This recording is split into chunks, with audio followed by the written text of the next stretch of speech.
You're listening to the Touch 'em Up podcast. I'm your host, Double M, and on today's episode, we have UFC 305 Plessis versus Adesanya live from the RAC Arena in Perth, Australia, this upcoming Saturday, August 17th, with a main event bout that has been months, even years in the making in some cases, between the middleweight champion, the man who is undefeated in the UFC, Dricus du Plessis, taking on the number 2 ranked former multiple-time middleweight champion in the style bender, Israel Adesanya, or should I say Israel, the last style bender, Adesanya. And then in the co-main event of the evening, we have a banger at 125 pounds in the flyweight division between the former flyweight title challenger in the number 7 ranked Steve Astro Boy Erceg, coming off a razor-thin decision loss to the champion in Alexandre Pantoja, taking on the number 4 ranked city kickboxing knockout artist in Kai Kara, France. So without any further ado, let's get this started and step into the ring. All right, everybody, we are back this week for UFC 305, a pretty big card, a card that I feel like has a decent amount of hype behind it, in the last week and a half.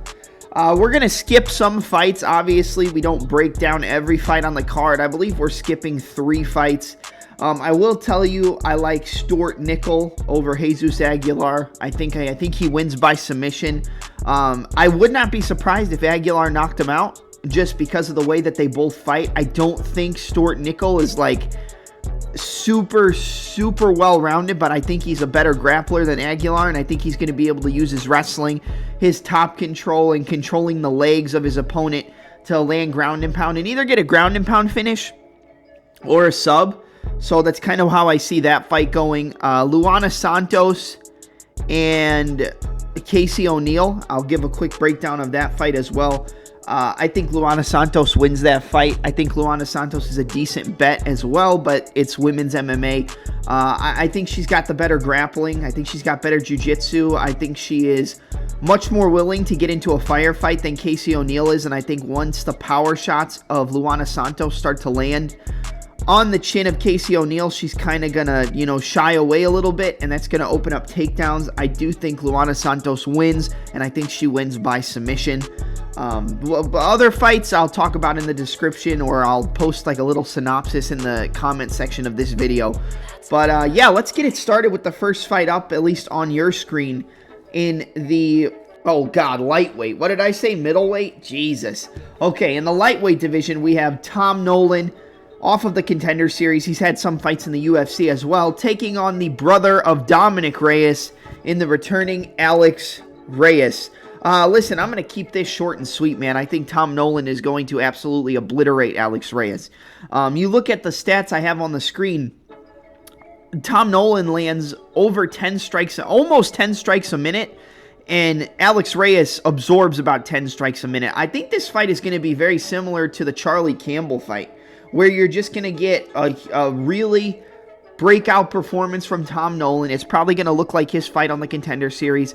He's going to land his combinations. He's going to switch southpaw orthodox. He's going to bang that kick to the body, come around the side with the hook, catch you down the middle with the straight, put combos together, work the body, and I think he's going to crack the chin of Alex Reyes, man. They keep giving Alex Reyes extremely difficult fights every time he comes into the UFC, and this is another one. He's at a 4-inch height disadvantage, equal reach, but again, strikes landed per minute 4.04, strikes absorbed per minute 10.91. Nolan takes a lot of shots too. He takes 6.54. I wouldn't be surprised if Alex Reyes got into an exchange with Tom Nolan and hurt him. I mean, you saw Nicholas Mota put him down when Tom Nolan was a huge favorite, and even in the last fight that he had when he knocked the guy out, he got hurt, and dropped for a second in that fight, and then came back and ended up winning via TKO. I do think that there is a possibility that Reyes lands a shot when Nolan's trying to crash the distance and close the pocket and gets put down. But I don't think that's what's going to happen. I think Nolan is going to stay on the outside. I think Nolan's going to use his movement, and he's going to land big counters, and I think he's going to just kind of walk down Alex Reyes, allow him to try to throw a big counter. He gets countered himself, and then he gets put down. I think Tom Nolan wins this fight by first round TKO. I don't think there's a ton you have to break down here. He's a huge favorite, though, 11-1. Unless you're doing like a big full card parlay or like multi-card parlays, I don't see any reason to bet Tom Nolan. I don't see any reason to bet Tom Nolan KO because that's probably going to be minus 200. So I think you just stay away from it, and I don't think it's worth taking a shot on Alex Reyes at all. I think Reyes is going to get knocked out just like his other UFC fights. I mean, this doesn't have to be that long of a breakdown. Reyes could always land a counter. Nolan does have questionable durability, but I think the durability on Alex Reyes' side is much more concerning, and I think he's going to get, pieced up and put down in round 1. So give me Tom Nolan first round knockout over Alex Reyes as a big favorite to open up our predictions. The next fight up is in the featherweight division at 145 pounds. You have Herbert Burns, the brother of Gilbert Burns, taking on the Aussie standout striker and a man who has multiple finishes via leg kick TKO in Jack Jenkins. I'm going to be honest, man. This is another fight where I do think the jiu-jitsu of Gilbert Burns, see? I'm mixing it up. I think the jiu-jitsu of Herbert Burns can give Jack Jenkins some trouble. We haven't seen a ton of his ground game. We have seen him get taken down before. But at the same time, he's not really... He got slammed in that, hip throw from Chepe and then busted his shoulder. I could see Herbert Burns, walking forward and taking him down. But I also think that if Herbert Burns doesn't finish him in round 1, he's going to break, and that's just going to allow for the striking game of Jack Jenkins to be put on full display. I mean, it's going to be inside low kicks, outside low kicks, vicious kicks to the body, and then working with punches and potentially a head kick up top. I think Jack Jenkins is going to finish Herbert Burns. There's always a chance that Burns gets, a TKO by landing a big shot, kind of like what we talked about in the last fight with Alex Reyes. Like maybe he can land a big shot and knock him out.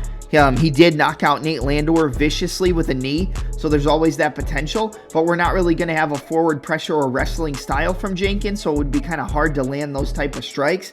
And I think Burns is going to have the jiu-jitsu advantage and the wrestling advantage, but I'm sure Jenkins is prepared for that. I'm sure that's what he's been preparing for, is managing the distance, stuffing the takedowns, working his way back up to the feet, potentially defending the guillotine because Burns might just jump on it when he tries to work up to his feet. And I don't think Burns is any match for Jenkins on the feet, except for the power, but I think the technical skill of Jack Jenkins is just head and shoulders above Herbert Burns. And I also think that the heart, the durability, the will to fight, that's all on the side of Jenkins. So aside from a big shot, like early on in the fight, or potentially getting a takedown and locking up a submission, or, like I said, landing a big shot, I think this is a Jack Jenkins fight all day. He is minus 600 again, but this show isn't really so much about betting. We usually make a separate episode talking about the betting spots that we like on the card, but for this one, I like Jack Jenkins. I think Jenkins wins by TKO. I think it's either late first round or early second round. I think he survives an early storm, starts piecing up Herbert Burns, rips to the body, rips to the legs, and I think he makes Herbert Burns quit, or he viciously puts him down. I think he breaks him down with leg kicks, and then I think he finishes him with a body shot and gets a TKO. So I'm going to go second round TKO for Jack Jenkins over Herbert Burns. You look at the significant strikes landed per minute, 1.73, 4.43. Strikes absorbed per minute, 4.60. So he lands 1.73, but he takes almost 5. So, I mean, he's a very hittable guy. Jenkins lands 4.43, takes 3.07. So he still gets hit, but he's better defensively. Just has to look out for power and then the blast doubles and the takedowns. Because Burns is going to be at an advantage on the ground, but I think Jenkins is going to piece up Herbert Burns after surviving the first 2.5 minutes. So give me Jack Jenkins, second round TKO, either late first round or second round TKO. I think he hurts him with a body shot and crumbles him, makes him quit again. So Jack Jenkins is the pick on this one. All right, in the next fight up, we have a battle between Josh Culibao taking on Ricardo Ramos at 145 pounds in the featherweight division. Listen, I know a lot of people are on the dog here in Ramos. They think that Ramos is going to come in and be able to strike at a distance and be competitive and then be able to take down Culibao and beat him up. You know, Danny Silva was one of my picks for the underdog of the week. But in this one, I like Culibao. I think Culibao is going to beat a guy like Ricardo Ramos. Ramos, if he gets put in a compromising position, he tends to quit, kind of like Herbert Burns. If you grab him in a guillotine choke, he tries to get out, and then once he knows that he can't get out right away, he quits. In the Julian Erosa fight, in the Charles Jourdain fight, he did the same thing. He has good spinning attacks, so that is something that Culibao is going to have to watch out for, is spinning back elbows, maybe spinning kicks to the body. But he was able to track and time the spinning movements of Melsik Bagdasaryan, jump on his back and get a rear naked choke. And that was a fight where I think Culibao was pretty heavily underrated in that fight. I think a lot of people thought Bagdasaryan was going to put on a, striking clinic and just beat up Culibao from pillar to post. And that's not what happened. I think Culibao is the much more well-rounded fighter. He's much more comfortable striking. I know we saw Ramos. We've seen him land these spinning elbows. He's got multiple spinning elbow knockouts. We've seen him land some good kicks, some good spinning kicks, some good head kicks.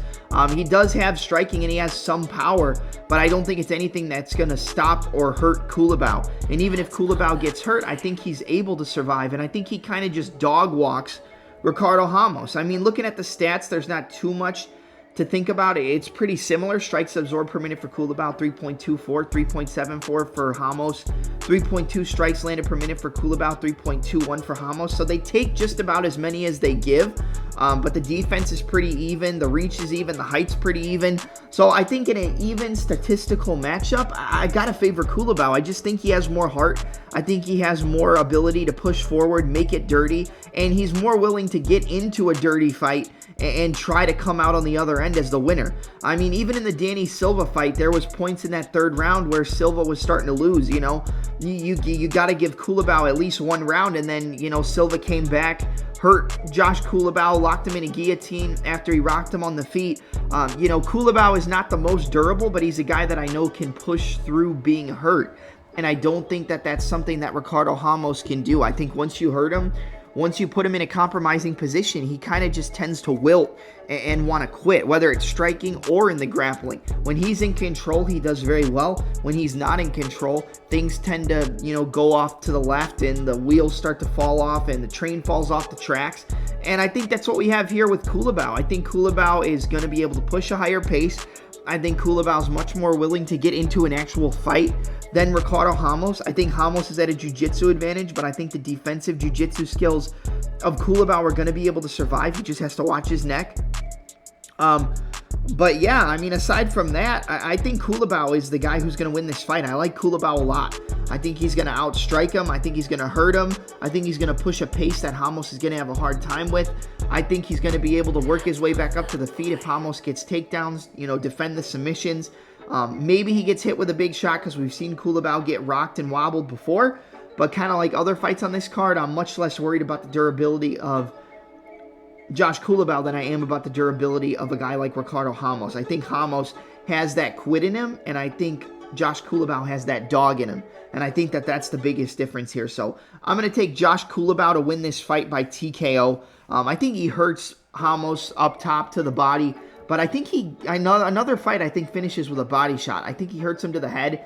He rips a big body shot, maybe a kick, maybe a liver shot, puts down Ramos and jumps on him for a TKO. I'm going to go with Joshua Culibao to get the job done here. Second round TKO over Ricardo Ramos. I like Culibao a lot in this spot. All right, this is the first fight up on the main card in the welterweight division, and what a banger this fight is. This might be, aside from the main event, my most anticipated fight on the entire card. We have the undefeated fighter in the UFC off of the Contender Series in Carlos the Nightmare Prates, fighting out of the acclaimed Fighting Nerds camp, who are on a roll now in the UFC, taking on the Leech, the knockout artist, Li Jingliang. Honestly, I love this fight. I love this fight. This fight is going to be violent. This fight is going to be nasty. Listen, you look at the question I have on the screen, and I hope you like these for every fight I'm breaking down. Will Prates pass his toughest test and continue to rise, or will the Leech silence another prospect? This is the toughest test for Carlos Prates' career, but I kind of equate the Li Jingliang fight to the Drew Dober fight for Gene Silva. And we saw how well Gene Silva did against Drew Dober. I think it's kind of a similar matchup here for Prates. The one thing I don't love is that Prates has been knocked out before, and the Leech has never been knocked out. So, like, looking at the stats and everything, 78-inch reach for Prates, 71.5-inch reach for Li Jingliang. So he's going to be at a 6.5-inch reach advantage. Strikes landed per minute, 4.09. Strikes absorbed per minute, 5.23. So Prates takes more than he lands. And the Leech is a little bit better defensively. 4.46 strikes landed per minute, 3.84 strikes absorbed per minute. So he's got better defense, got better head movement, got better ability to see the shots coming and get out of the way. Defense 39% for Prates, 57% for Li Jingliang. The one thing I will say is that I think the stats are off on the defense of Prates. I'm not saying Prates doesn't get hit, but a lot of the times these shots, I went back and rewatched the Trevin Giles fight, went back and rewatched the Charles Radke fight. A lot of the times these shots are coming like very close to his face, and Prates is rolling with the punches. He's rolling with the shots. They look like they're connecting, but he's taking a little bit off of them when they land. He's turning his head, taking off of them, rolling with it, coming back. And he's catching them on his hands, with the long guard. He's catching them on his forearms. And it looks like he's getting cracked. But if you really, really pay attention, I think his defense is a little bit better than the stats would tell you. I really do. I think Prates catches shots, rolls with shots, and makes it seem like he's getting cracked when he's really not. Now, I think the fighter who has more power, like raw power, is probably Li Jingliang. He's very, very good at fighting southpaws as well. But the one thing I will tell you is that he had a lot of trouble with Daniel Rodriguez, who is a similar southpaw to Prates, but he's not as long. He's not as dangerous. He's not as well-rounded, at least in his striking game. And he doesn't have the knockout power that Carlos Prates has. And that's really what's pushing me over to the Prates side. This is the toughest test of Carlos Prates' career. 100%. There's nobody he's faced that is at a higher level than Li Jingliang. Jingliang loves to throw that right hand. Sometimes he'll overcommit on it and come back with the left hook. Now, the left hook is there against the southpaw because they're going to be in the battle of the outside foot position. So whoever can keep that outside angle, whoever can work their way to that outside of the lead foot. So it's going to be the jab, the left hook, and the right hand of Li Jingliang. It's going to be the jab, the check right hook, the left cross of Carlos Prates, and the knee. The knees to the body. I talked about the knees to the body in the Carlos Prates breakdown that I did on my channel. If you're watching this video, you probably already saw that video, but I'll put a link to the breakdown in the description. He likes to kind of like land the check hook or use it as a measuring stick, and then he throws that knee almost as if he's going to turn his hip over for a roundhouse kick. So he lifts it like it's the upward trajectory of a round kick, and then he digs it into your body. And then once you get used to the body, he's so long and tall that he's able to land it up top to the head. I do think that the Leech is a dangerous fight. Like I said, I think it's the toughest fight of Prates' career. But I love the angles that Prates takes when he's fighting orthodox fighters. I love the check right hook. I love the front stabbing snap kicks to the body.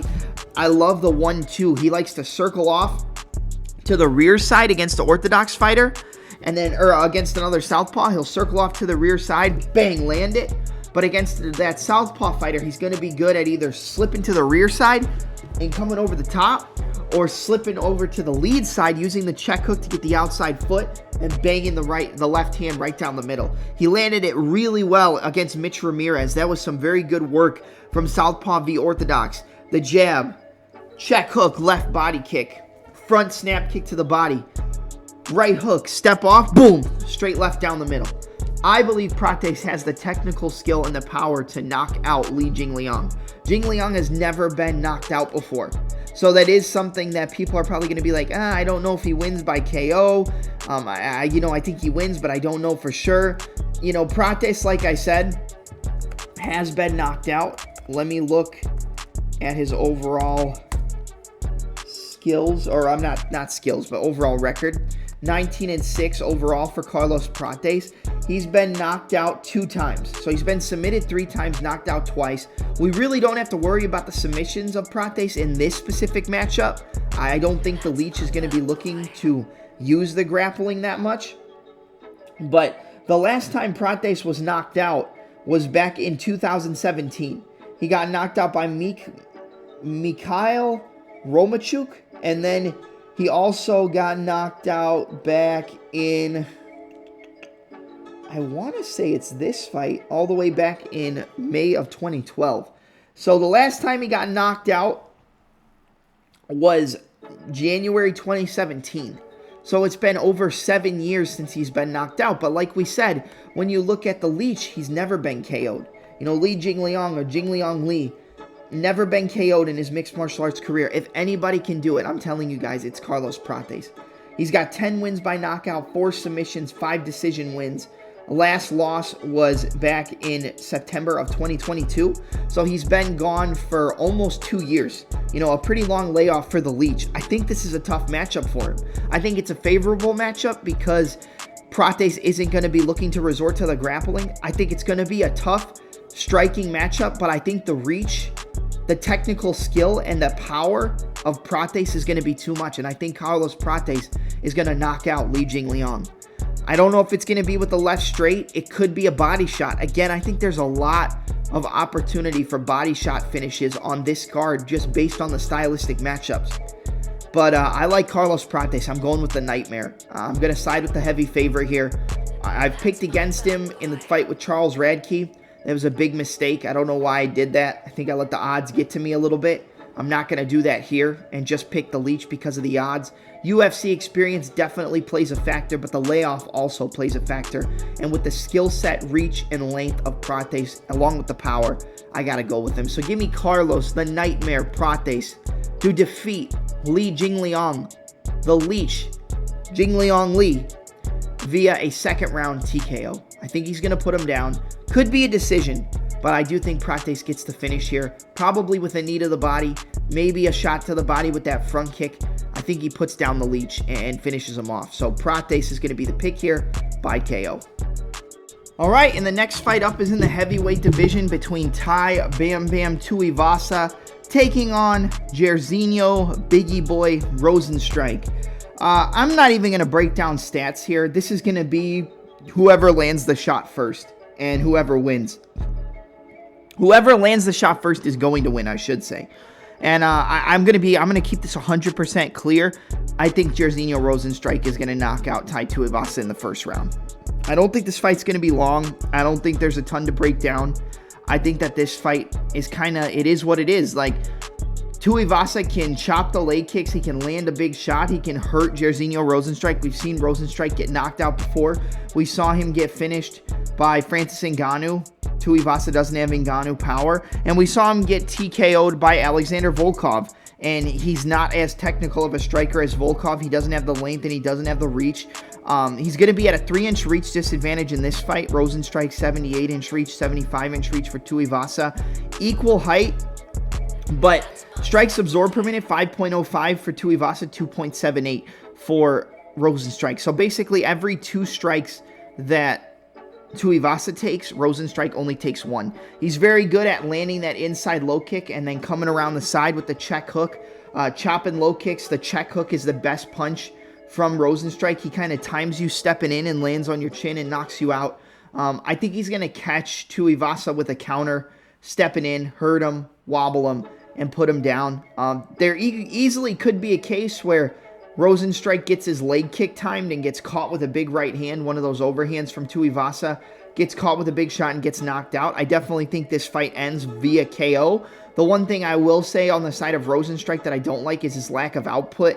I know it looks similar on the stats on the screen, but he kind of picks his shots, but he waits too long. He makes fights way too close, and then he kind of has to fight from behind if it's a 5-rounder. But the thing is, this isn't a 5-rounder. This is only a 3-rounder, so he's got to pick up the volume. He's got to find his shots, and he's got to find them early, because if you get, down a round and you got to come back, you have to win the next 2 rounds or win by KO. I think that this is a fight that does end by KO, like I already mentioned, whether it's on the Tuivasa side or on the side of Rozenstruik. But I think the technical skill, the defensive skill, the footwork, the counter ability of Rozenstruik is going to be too much for a guy like Tuivasa. I think he's going to walk into counters left and right, and I think he's going to get put down. We've seen Tuivasa get dropped. We've seen him get hurt. We've seen him get submitted and choked out cold. We've seen him get KO'd. I think this is another case where the power of Biggie Boy shines through. I think we get a first-round knockout from Jairzinho Rozenstruik over Tai Tuivasa.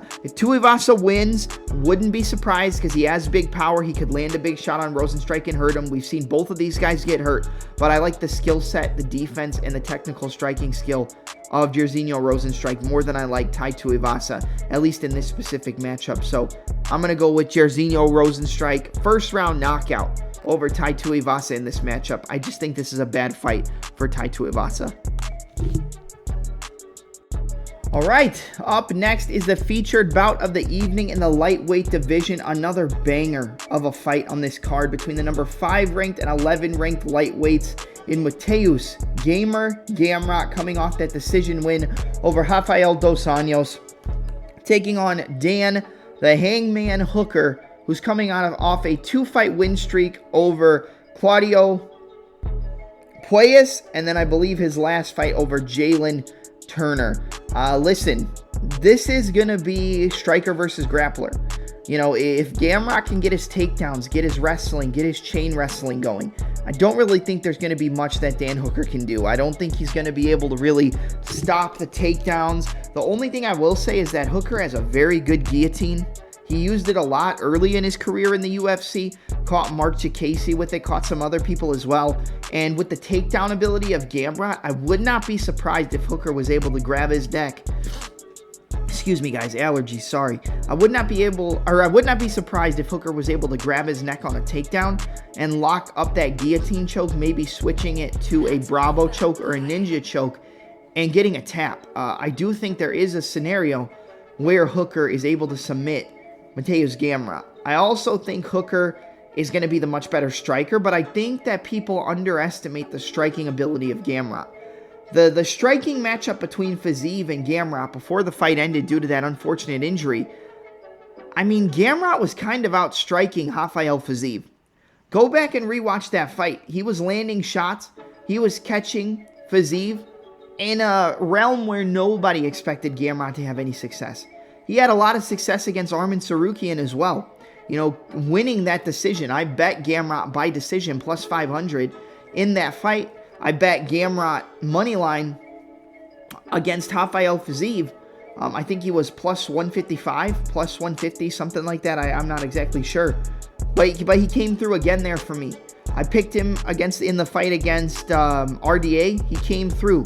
The only fight he wasn't able to come through for me in was the one against Beneil Dariush. And even that fight was uber competitive. It was just the big knockdown from Beneil Dariush that really sealed that fight for Beneil, I believe. If that knockdown didn't happen, it was a toss-up. But it did, so it is what it is. Dan Hooker is going to be looking to land those low kicks. The calf kicks, using the jab, staying on the outside, jab, calf kick, 1-2, move in, front kicks to the body, and timing the knee as the level change happens from Gamrot. I think the knee, the uppercuts, anything up that center channel is going to be really big for Dan Hooker in this fight. Using knees up the middle, front kicks, feinting, throwing the uppercut, feinting a level change, throwing an uppercut. Even for Gamrot, feinting the level change and throwing an uppercut I think would work pretty well. Because like I said, I think the striking level of Gamrot is a little bit underestimated. I think the wrestling is going to be too much for Dan Hooker. I really do. But if it stays on the feet, I would not be surprised if Hooker pieced up Mateus Gamrot. If he knocked him out, 100% I wouldn't be surprised. I'll tell you what I do like in this fight from a betting perspective. It's Dan Hooker by knockout or Mateus Gamrot by submission. I think they offer those lines where it's the alternate method of victory on DraftKings. I think that's the perfect way to play this fight, is Dan Hooker by KO or Mateusz Gamrot by submission. It's obviously not available yet, but when it becomes available, you'll probably get plus money on it, and I really think that's a good play. And in this fight, I do think that the wrestling is going to be too much for Dan Hooker. I think he's going to get taken down. I think Gamrot's going to continue to push those takedowns. I think Hooker's going to threaten with the guillotine, but I think Gamrot's going to be ready for it.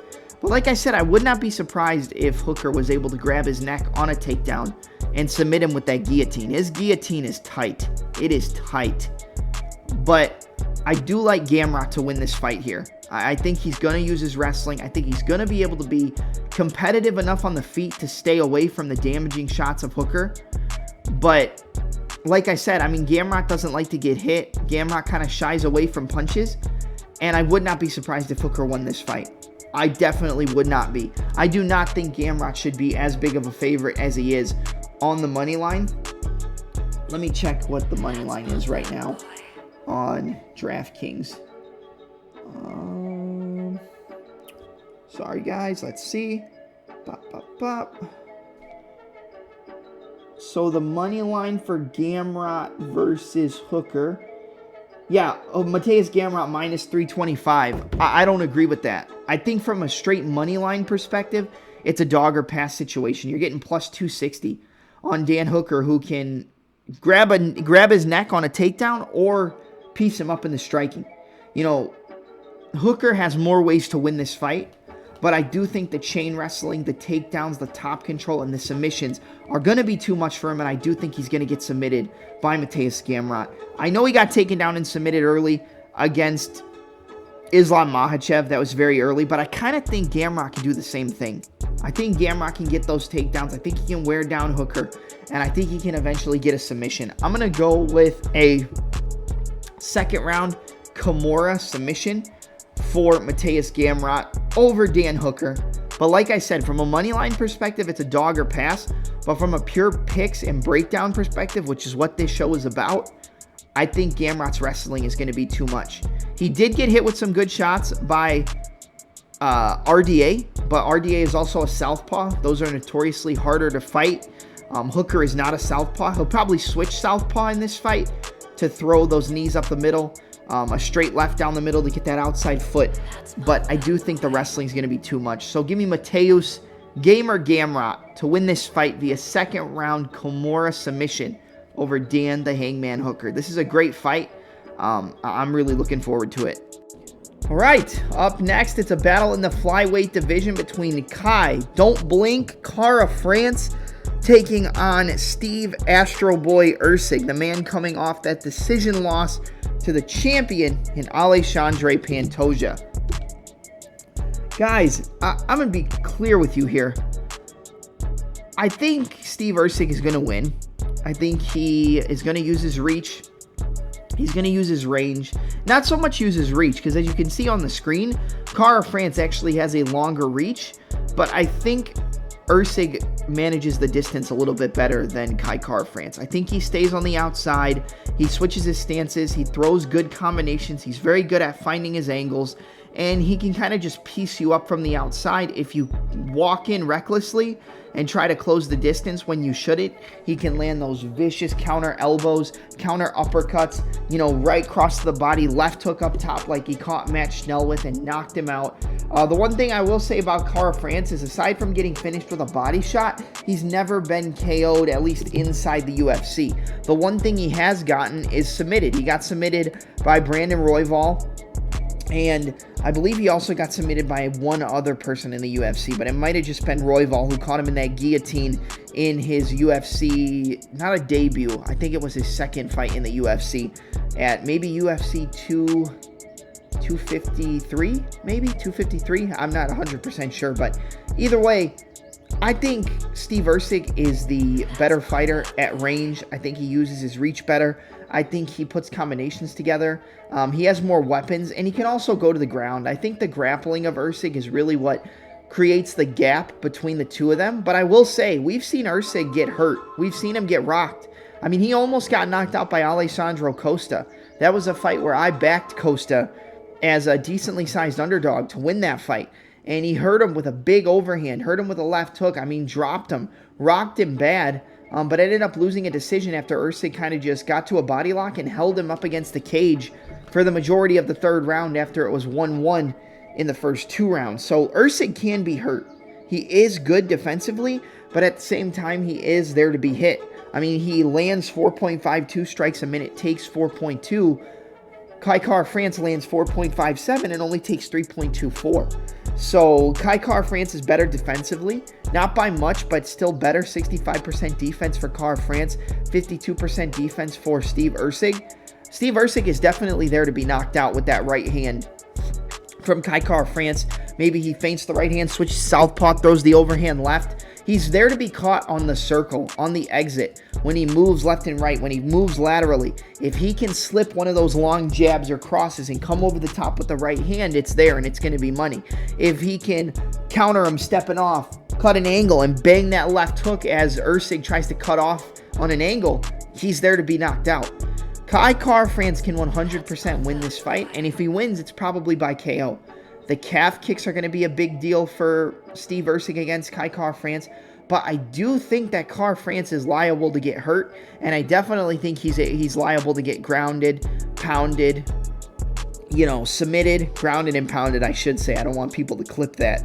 But I think the jiu-jitsu of Steve Usyk could be on full display here, but I do think Kai Kara-France is good enough defensively to where it's not going to play out in that exact way. I think the line should be closer. I don't think Usyk should be over a 2-1 favorite, which I'm pretty sure he is.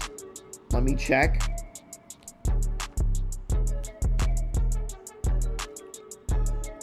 Usyk is currently minus 185. Okay, yeah, that's not bad. I think it's a good shot on Usyk then at minus 185. I think Usyk can definitely win this fight, and I think he does win this fight because he's able to use his reach better, because he's able to use his length better, because he has such good timing on the counters with the step-in elbows, with the left hooks, with the straight right down the middle, circle off, left hook, right head kick, catching opponents moving on angles. He's very good at that. But Kara-France has that equalizer. Good calf kicks, really solid left hook, good overhand right, good straight rights down the middle. He's got good timing. The volume and output is on the side of Usyk, and I think the power is definitely on the side of Kai Kara-France. This is a great fight at flyweight. I think this is one of the best fights you can make in the 125-pound division at this current point, but I am going to side with Steve Usyk. I think Usyk wins. I think Usyk wins by submission. I think he hurts Kai Kara-France, and then, you know what? No, I'll play the safe route here. I think Usyk wins by decision. I think this fight goes the distance. I've picked a ton of finishes tonight, so I got to give at least one decision. I'll say Usyk wins by decision. I think he's able to use his length and reach. I think he's able to land good counters. I think he gets clipped. I think he gets hurt by Kai Kara-France, but I think he's able to survive. And then I think he's able to land those counters out of range where Kara-France can't hit him, catch him with counters stepping in, land some takedowns, and I think he wins a split decision. I think this fight's going to be close. I think Usyk was over a 2-1 favorite earlier, when I checked the line. He's no longer that, and it makes sense because this fight is close. But I am going to side with Steve Usyk. I'll go Steve Usyk to win. Steve Astro Boy Usyk by 29-28 split decision. We are in Perth, so it could definitely be a split decision. So you got to keep that in consideration as well. 29-28 split decision for Steve Usyk. I think he has a good performance here. I think the judges make it seem closer than the fans believe that it is. But I do think Kara-France has his moments. I think he lands some big shots. I think he hurts Usyk. But I think Usyk survives and does more damage and wins the round. So 29-28 split decision for Steve Usyk over Kai Kara-France in the co-main event. And now we are at the main event of the evening for the UFC Middleweight Championship of the world between the man who is undefeated in the UFC and the reigning, defending, undisputed middleweight champion Dricus Stillknox du Plessis, taking on the former multiple-time middleweight champion in Israel, the last stylebender, Adesanya. Everybody's excited for this fight, The main card for this pay-per-view is actually very solid. Prelims are decent. They're not the best, but the main card is very good. It feels like a pay-per-view, and it builds and it builds and it builds until this grudge match. You know, the battle for Africa, according to Adesanya. It's a true African in Dricus du Plessis versus the fake African in du Plessis' mind in Israel Adesanya, because he's actually from New Zealand. But here's the deal with this fight, man. You can see the stats, and they're all going to favor Adesanya except for the strikes landed per minute.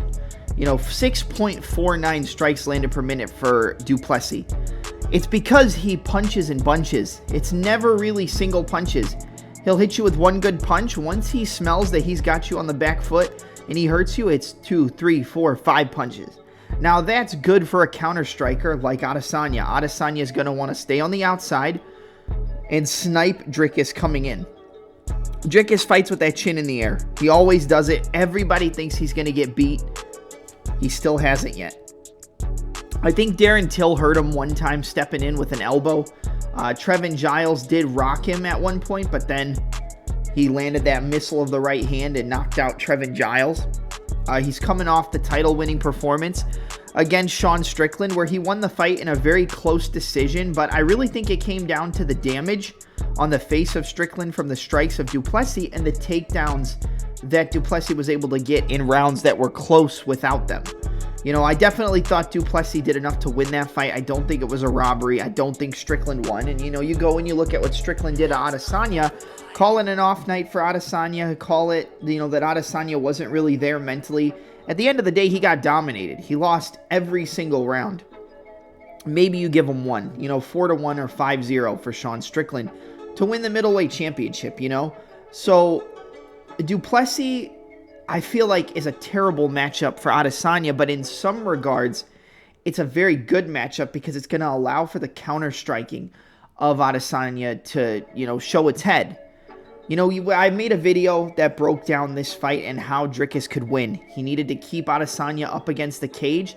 He needed to cut off his circling with that little switch kick to the body, cut it off with the rear leg kick, you know, trap him up against the cage, then throw your barrage of punches once he's either already at the cage so you can level change, or throw the, you know, punches and bunches, or the blitz combinations, like I like to call it, where you're throwing the combination, switching stances, moving forward, and then use that to push him against the cage and get your takedowns. If Dricus du Plessis gets Adesanya to the ground, it's a wrap.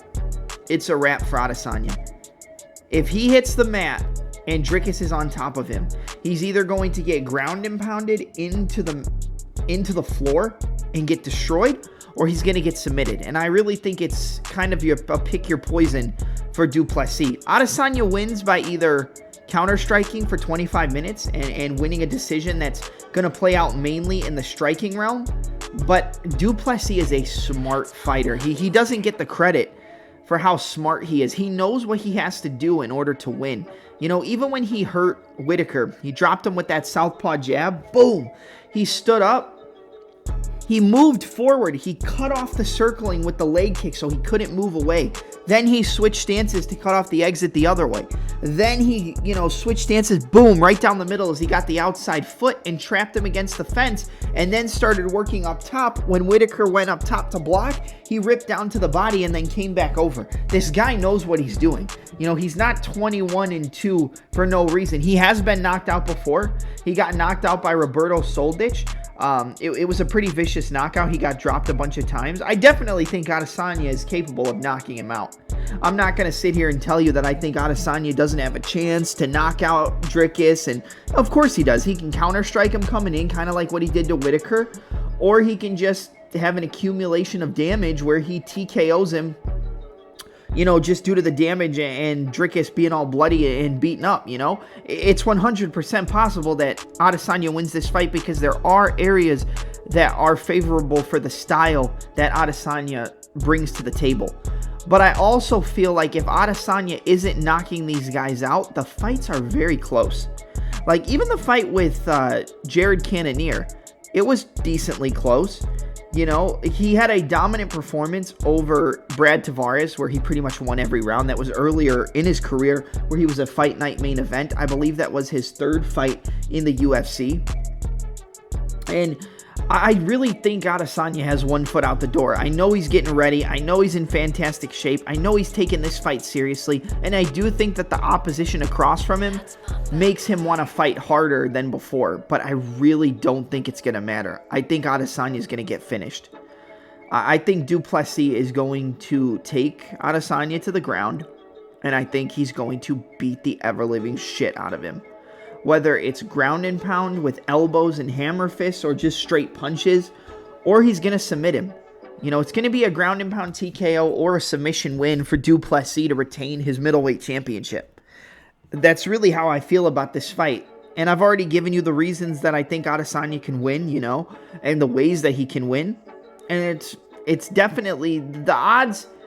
The way that Dricus has been counted out in his UFC career, it makes sense that he's the underdog. But do you notice how it's gotten smaller and smaller and smaller and smaller and smaller every single time? You know, I feel like you count them out every single time. When are people going to believe? They did the same thing against Strickland. They did the same thing against Whitaker. They did the same thing against Till. He's beaten everybody. And he's finished almost everybody besides Tavares and Strickland in his last fight. I think Du Plessis is going to use his wrestling. I think he's going to take Izzy down. I think he's going to wear him out. I think he's going to ground and pound him. I think he's going to put his weight on him, and I think he's going to break him. I think he's going to break him. I think he's going to break him in the 3rd or 4th round, and he's going to win by rear naked choke. I'm going to go Dricus Du Plessis to remain the UFC middleweight champion via a 4th round rear naked choke submission. Maybe 3rd round. I think it's possible that it's in the 3rd or 4th. But I think Du Plessis uses his size, his strength, traps Adesanya against the fence, avoids the counters, times the takedowns, ground and pounds him, and submits him. Could be a ground and pound TKO, but I think it's a submission. So give me and still UFC middleweight champion and still undefeated in the UFC. And Dricus still knocks Du Plessis to remain the champion via 4th round rear naked choke submission. That's going to be it for my UFC 305 predictions and breakdown. I hope you guys enjoyed my podcast. I hope you guys make sure to leave a like, comment, subscribe, and hit a double leg takedown on the notification bell to catch any uploads from my YouTube channel, whether it's professional wrestling or mixed martial arts. If you're looking to sign up to new sports books, follow the link in my description and use my Sign Up Expert link to sign up to any and all new sports books and make your first deposit and place your first bet. I'm your host, Double M, and let's make some money down under at UFC 305.